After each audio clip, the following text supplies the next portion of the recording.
Hello mga Mima, sa mga gustong mag-vlog dyan, yung mga nag-iisip-isip dyan na problema ka ba kasi paano yun, baka walang manood, paano yun, wala pa naman akong followers pag gumawa ako ng page. Eto ang tip ko sa'yo, 'di ba may Facebook ka.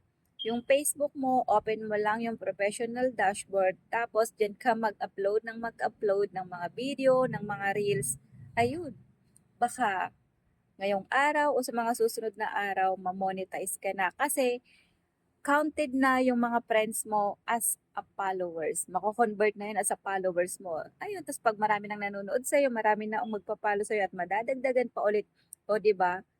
Unlike dati, sa page lang talaga nag-umpisa. Kailangan mo talagang magparami ng followers. Pero ngayon, instant na din, hindi na lang noodles ang instant ngayon. Kaya kung ako sa'yo, ngayon pa lang, paki-turn on mo na yung iyong professional dashboard sa iyong Facebook profile at mag-start ka ng mag-upload para ma-monetize ka at syempre may pagkakataon ka ring kumita.